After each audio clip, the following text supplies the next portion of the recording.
Por quê? Porque Deus já haverá terminado com a noiva eleita. O nome de Jesus é a única coisa que vai te elevar a ser como Ele. E o novo nascimento produz fé. Sem o novo nascimento não tem como ter fé. Sem o novo nascimento não há como ser raptado. Há uma maneira para se ter vida. Isso é correto. Quantas escrituras, se nós começássemos aqui a listar uma por uma, bem neste momento estão se cumprindo. Mas em quem estão se cumprindo essas escrituras?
Olá, irmãos, Deus abençoe no nome do Senhor Jesus Cristo. Estamos aqui mais uma vez com o programa O Alarido, desta vez com o irmão Adelso. É um prazer estar com o senhor, obrigado pelo convite. E eu creio que a expectativa era grande desde a última chamada, né, que o senhor fez lá, as pessoas, é o irmão Adelso quem vai fazer, é o irmão Adelso. E aqui estamos gravando um programa. Boa tarde, irmão, obrigado pela presença. Satisfação é toda minha, né? Deus abençoe. É um privilégio podermos falar das coisas da palavra, né? É o que nos move, é o que nos sustenta e, sem dúvida alguma, isso nos traz um prazer muito grande, porque falar da palavra é benefício para nós, né? Tanto para os que ouvem, como para nós que falamos também. É um benefício muito grande, porque enquanto falando nós aprendemos também, né? A palavra ela tem essa característica de abençoar os que ouvem. Paulo fala isso com Timóteo, né? Que ele cuidasse, se envolvesse com a palavra, de maneira que quando ele falasse, aquilo trouxesse proveito para ele e para os que o ouvissem também. Então, nós como pregadores sempre temos que estar com esta preocupação no nosso coração, de nos envolver com a palavra, de maneira que ao falar dela, sejamos nós abençoados e sejam também abençoadas aquelas pessoas que estejam nos ouvindo. Bom, Adelso, desde os primeiros programas com o pastor Vilaça, ele tem abordado um tema que é a restauração de todas as coisas. Correto. Ele até especifica a restauração das coisas as quais foram ditas pelos profetas. E hoje há uma preocupação muito em torno da família.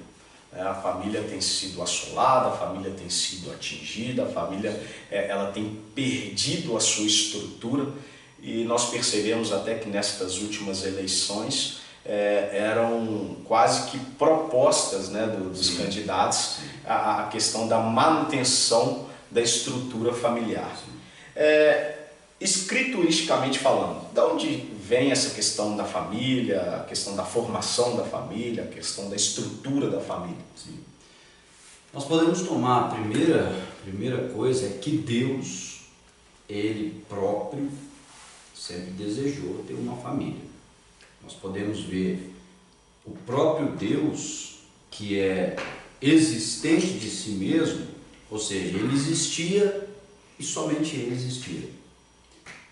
E Deus, a palavra Deus, ela significa objeto de adoração. Então o que Deus fez? Deus criou os anjos, estava Deus ali cercado dos anjos, mas há um atributo, havia naquele tempo, quando Deus estava só, e mesmo quando Deus estava com os anjos, havia um atributo em Deus de pai. Deus, ele queria ser pai. Então, para ele se tornar pai, aqui de uma forma bem sintetizada, né, Deus enviou o seu filho, ele criou um corpo de carne, e esse filho habitou esse corpo, chamando-se Jesus. Então Deus, ele sempre desejou uma família, né? E desde o princípio nós podemos olhar, vamos tomar no princípio das Escrituras, nós podemos ver Deus criando todas as coisas. Então Deus criou o homem. E quando Deus criou o homem, Deus observou que todos os animais tinham seus pares. O macaco com a macaca, o leão com a leoa, e assim sucessivamente. E Deus olhou para Adão, e Adão estava só, solitário, né, ali. Então o que Deus fez? Adormeceu a Adão e tirou de Adão uma mulher. E quando Deus fez isso, ele viu que isso era bom.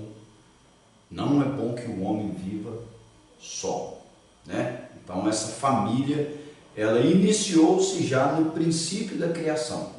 Então Deus estabeleceu ali já esse casal, e Deus ordenou a eles que se multiplicassem, né? que viessem a frutificar.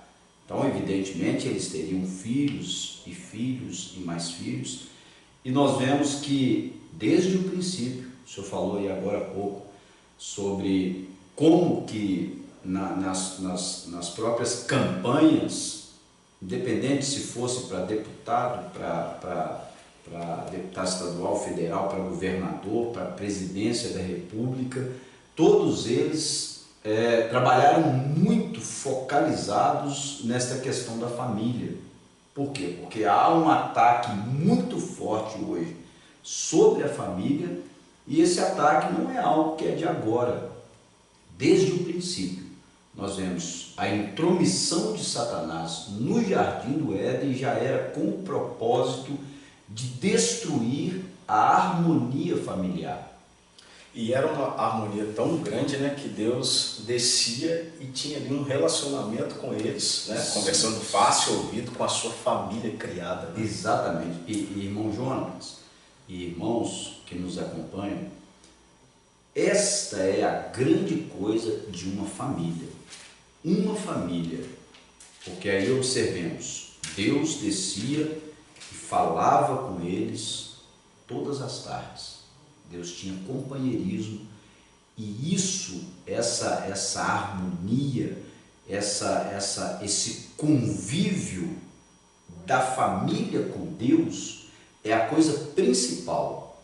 A intromissão de Satanás foi exatamente para destruir, porque nós vemos, família, ela é constituída de pai, mãe, filhos, né? E aí esta coisa vai se prolongando, estes pais se tornam avós, e esses avós se tornam bisavós, e assim vai. Então, mas a família, de uma forma mais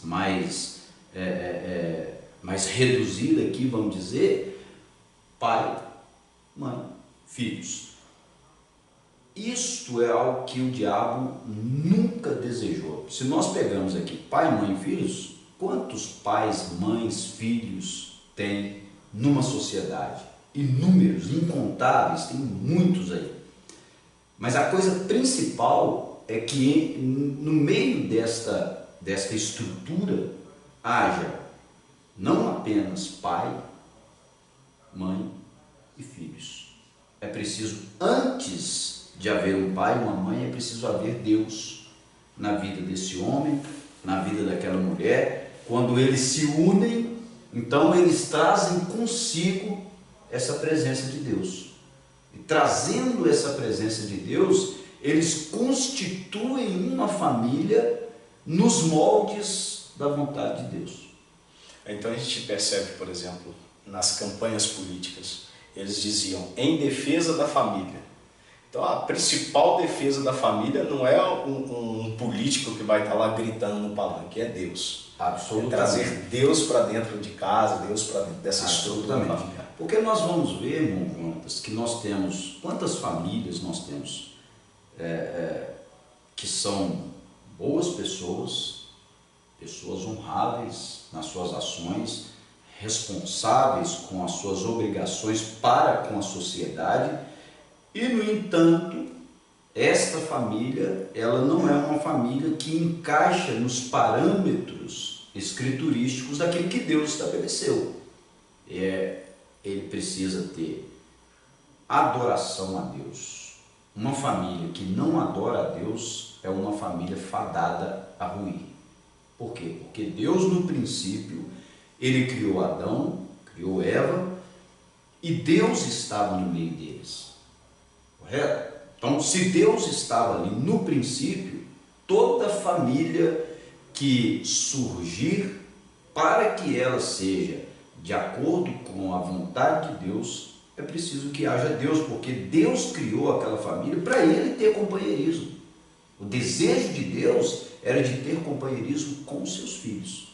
Então Ele criou aquela família e Ele estava no meio dela, né? Então nós vamos ver muitas pessoas que se unem e, não tendo Deus, eles farão esta união da maneira que eles acharem melhor, que eles acharem mais aprazível, né? Eu acho que não tem problema, e nós vamos ver o que é uma loucura, uma aberração, eles formarem uma família, homem com homem, mulher com mulher, e assim por diante.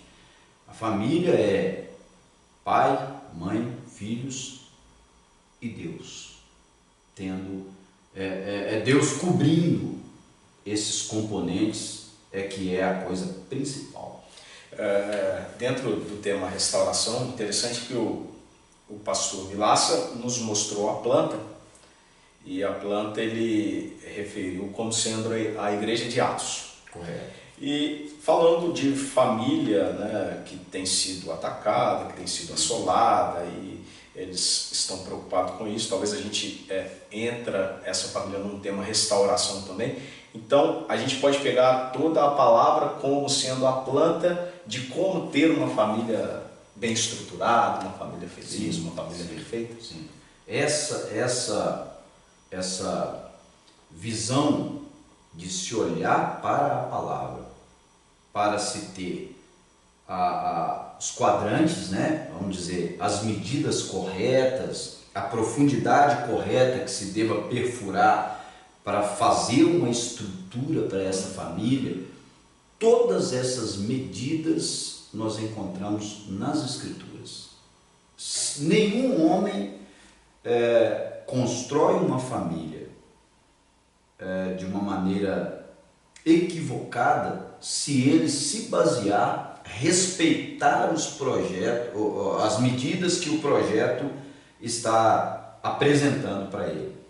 Se ele foge das Escrituras, ele fatalmente terá problemas quanto à construção de uma família. Ele pode ter os componentes, pai, mãe e futuros filhos, mas se ele desconsidera os requisitos bíblicos para construir esta família, ou seja, nós vamos ver há poucos dias o pastor Vilaça, enquanto pregava num culto de casamento, ele estava falando um requisito, por exemplo, para o cristão, já que nós estamos falando da necessidade, da obrigatoriedade de que se haja Deus nesta família, nós já vemos, por exemplo, um requisito. O verdadeiro cristão, ele não se casa com uma mulher no mundo. Ou seja, ele vai estar com um jugo desigual. A Bíblia diz para nós não nos prendermos a um jugo desigual. Ou seja, Esse homem, sendo um verdadeiro cristão, que serve a Deus, que honra a palavra, que respeita a vontade de Deus, ele jamais sairá no mundo e tirará do mundo uma mulher para se unir a ela, sendo que esta mulher, ela não ama a Deus. Nós podemos pegar como referência, quando Abraão, por exemplo, ordenou que Eliezer fosse buscar uma esposa para o seu filho Isaque, ele disse: vá aos da nossa família. Então ele disse: não vá a outros povos. Ele queria alguém que tivesse a mesma fé que o seu filho tinha, que havia uma promessa, e isso tudo tinha que encaixar com a vontade de Deus. Se nós quisermos tomar no lado contrário, nós podemos ver Acabe, que era um cristão. Esse Acabe, ele abandona a sua fé e ele toma uma Jezabel, que era uma mulher, uma pagã, uma adoradora de deuses, e a mistura desta fé de um cristão com uma pagã, isso trouxe um grande prejuízo para a nação. Porque veja, ali estava um rei se enamorando de uma mulher adoradora de ídolos, e nós podemos tomar nas escrituras as características de Jezabel, eram as piores possíveis. Então, evidentemente, esta junção, ela tirou a presença de Deus desta família que estava surgindo ali. Em contrapartida, quando na união de Isaque e Rebeca, já era o contrário. Deus estava estabelecendo uma família ali, e a coisa principal ali era o quê? A vontade de Deus. Irmão, é interessante, né? A Bíblia, ela é um livro de casamento. Se fosse usar como um roteiro de filme, de novela, é um livro de casamento. Sim. Ela fala de pequenas histórias de casamento, apontando para uma grande história de casamento. Né? Isso que o senhor citou é extremamente interessante, porque nós sabemos que a grande história de casamento é Cristo e a igreja. Sim. Então, tudo dentro daquela conformidade, tudo dentro da perfeição, tudo dentro de as duas, os noivos, né? Seja Cristo, seja a igreja, falando a mesma linguagem, né? Com a mesma fé, com a mesma doutrinação ali. Mas o que eu gostaria que a gente avançasse um pouco é o seguinte: então, Deus, homem, mulher. Correto. Aí nós temos uma estrutura familiar. Através dessa estrutura, frutos, filhos. Criação de filhos. Vamos falar um pouquinho sobre isso, baseado nessa grande planta que é a palavra. De forma bem sintetizada, já que nós vamos trabalhar isso de uma maneira mais ampla depois. Estes filhos que nascem de um pai, de uma mãe, que temem a Deus, que obedecem à palavra de Deus, fatalmente serão ensinados a prolongarem, porque futuramente estes filhos serão pais.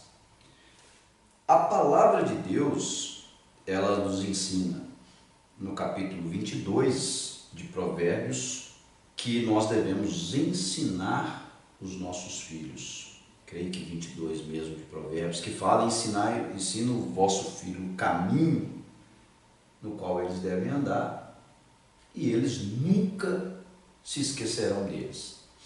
Então veja, nós sabemos que se nós tomamos a Escritura, como por exemplo o capítulo 3 de 2 Timóteo, essa Escritura aqui, ela já nos mostra uma grande perda desse ensinamento. Olha o que Timóteo fala aqui, ó.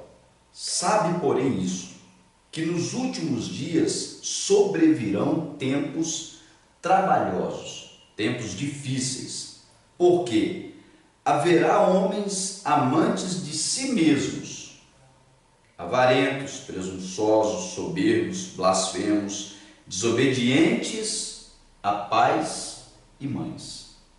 Já que nosso tema aqui é sobre essa criação de filhos, olha o quanto a palavra de Deus se preocupa com essa questão de ensinar corretamente os filhos.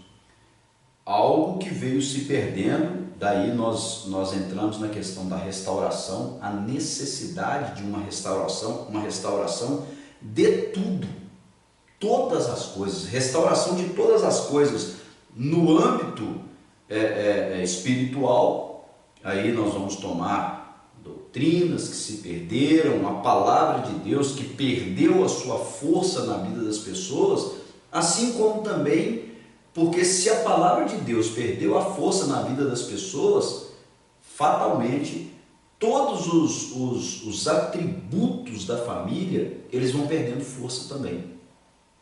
O respeito para com os pais vai perdendo a força, a visão de como um pai, ele é um governante dentro de casa. Quer dizer, as coisas vão saindo dos seus lugares, a mulher sai do seu lugar, o marido sai do seu lugar, os filhos saem dos seus lugares. Nós vemos que estes filhos que devem respeito aos pais, daqui um pouco eles começam a exigir respeito dos pais, no sentido de que esses pais devam dar a eles satisfações daquilo que eles estão fazendo. Entende? Então, perdeu a presença de Deus, desestrutura toda essa família. Então, os pais já não se preocupam em ensinar os filhos evidentemente, já não se preocupam mais em se reportarem aos pais naquilo que eles vão fazer, fazendo disso um desrespeito, né? Então nós vemos desobedientes a pais e mães. A primeira coisa que acontece para um filho ser desobediente aos seus pais é quando os seus pais se tornam desobedientes à palavra de Deus. Porque se eles tornam-se desobedientes à palavra de Deus, eles não saberão ensinar os seus filhos a serem obedientes. Porque a primeira coisa que nós ensinamos aos nossos filhos é serem obedientes a nós. Se esse filho aprende a obediência ao pai, ele fatalmente aprenderá a obediência a Deus. Um filho que não obedece a pai e mãe, ele também fatalmente não obedecerá a Deus. Por quê? Porque se ele olha para esse pai e ele não consegue vê-lo como uma autoridade, e quanto a Deus, que a olho nu nós não podemos ver, ele jamais obedecerá a Deus. Então a primeira coisa é obedecer aos pais. Por quê? Porque estes pais, eles são a representação de Deus na família.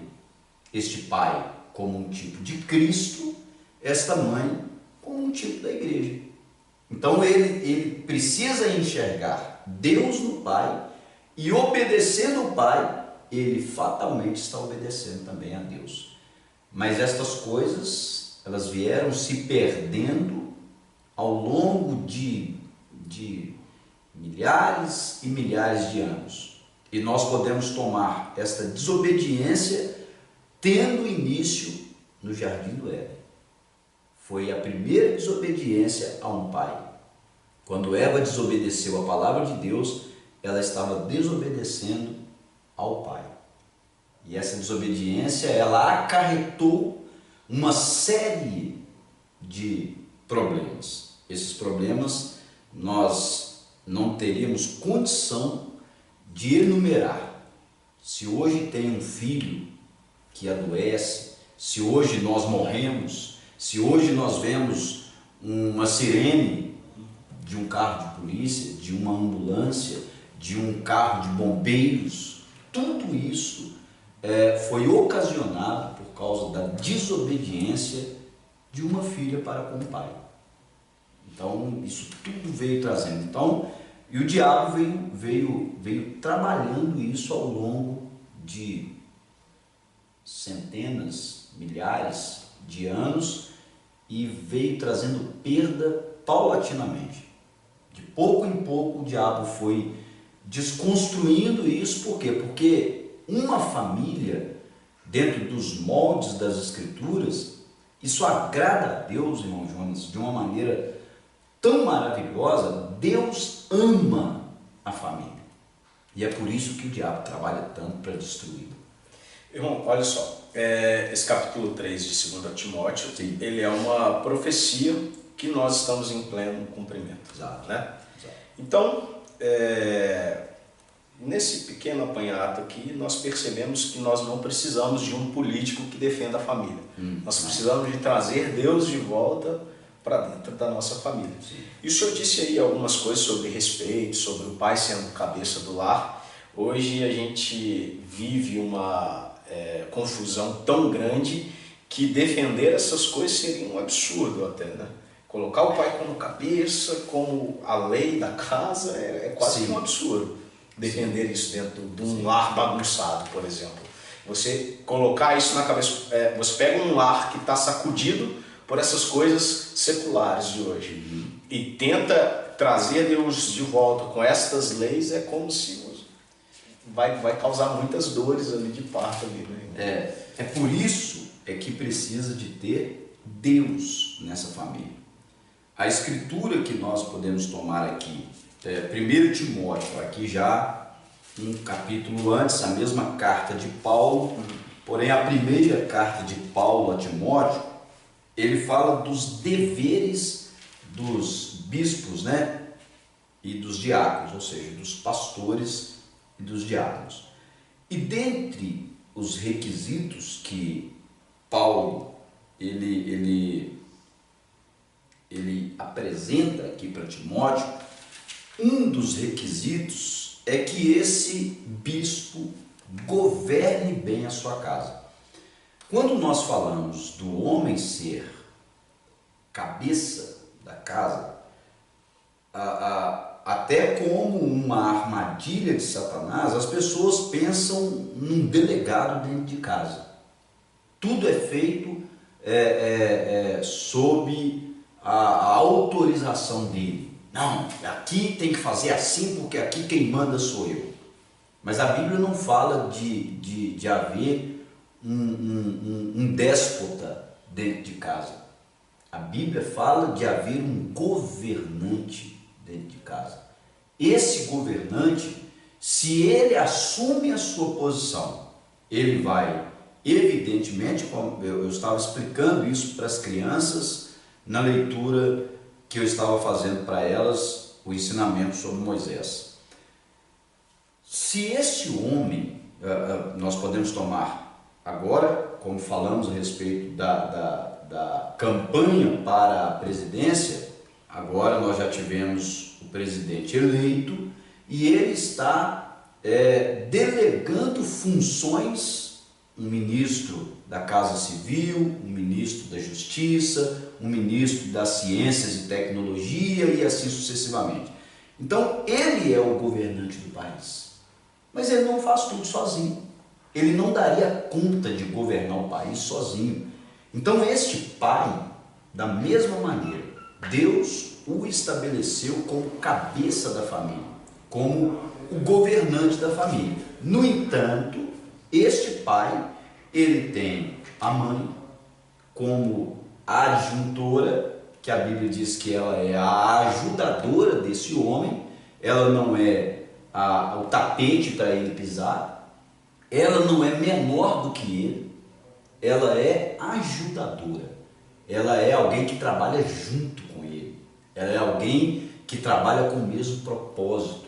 E os filhos, quando vêm, eles também não são menores do que os pais, eles são também componentes da família que evidentemente devem se reportar a esses pais, mas não como menores, apenas como aqueles que estão dentro da família, porque menor, é por isso que às vezes o mundo não consegue compreender isso. Eles pensam que a mulher ela é menor do que o homem. A mulher, ela é uma estrutura diferente da estrutura do homem.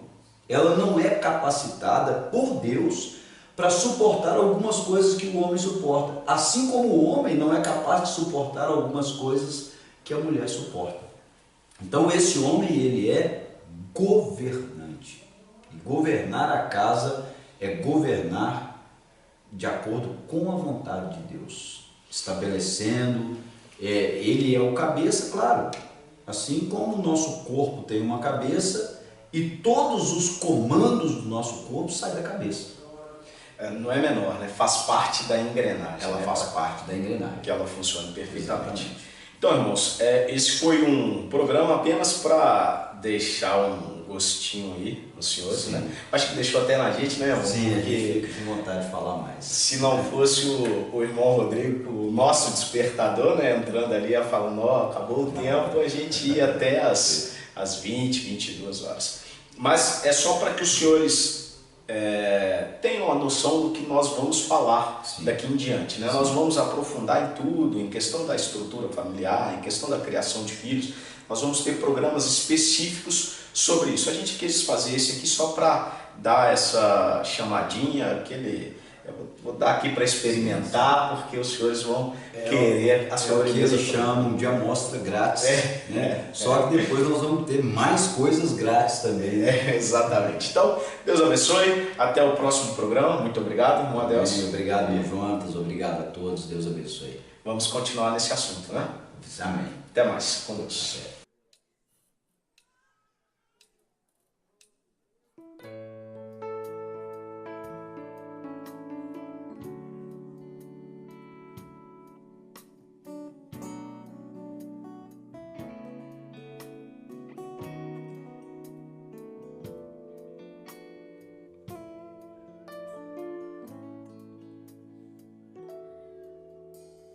Posso ver Deus operando milagres e maravilhas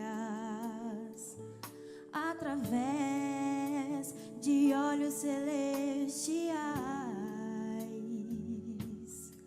Um novo testamento está aberto. Ali está minha herança e o derrotado outra vez. Aqui está a expiação original, onde nos tornamos perfeitos aos olhos de Deus, voltando para a cor original com o poder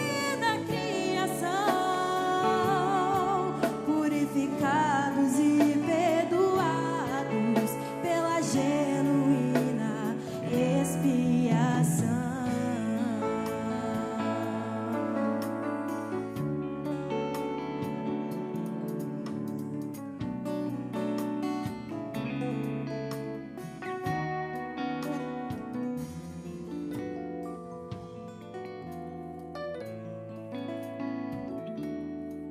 O sacrifício que perdoou todos os pecados,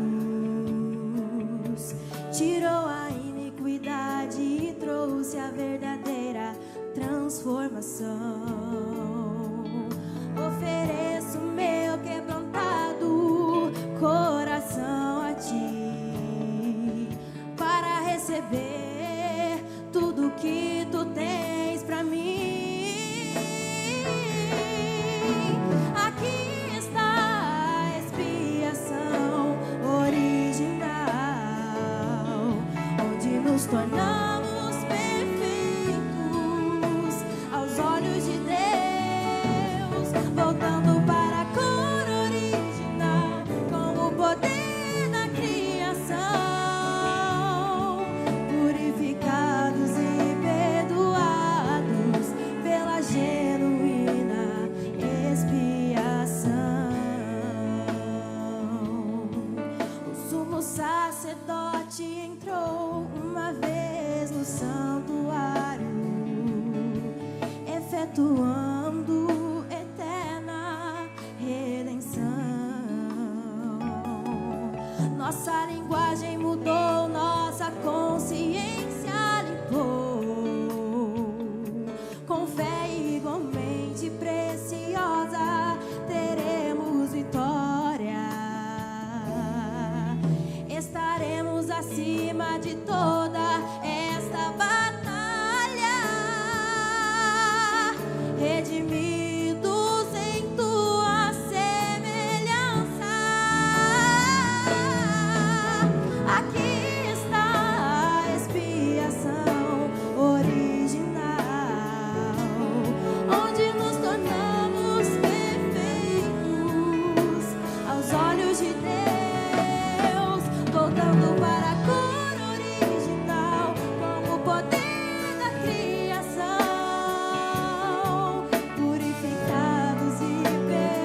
seu sangue,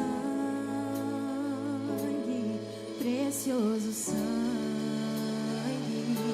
a expiação foi aplicada em meu coração. Com seu sangue, precioso sangue, me fez branco como a neve. Com teu sangue, precioso sangue, a expiação foi aplicada em meu coração. Com teu sangue, precioso sangue, me fez branco como a neve. Aqui está a expiação original, onde nos tornamos perfeitos aos olhos de Deus, voltando para a cor original, com o poder da criação, purificados e perdoados pela genuína expiação.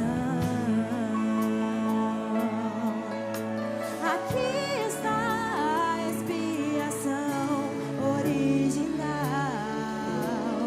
onde nos tornamos perfeitos aos olhos de Deus, voltando para a cor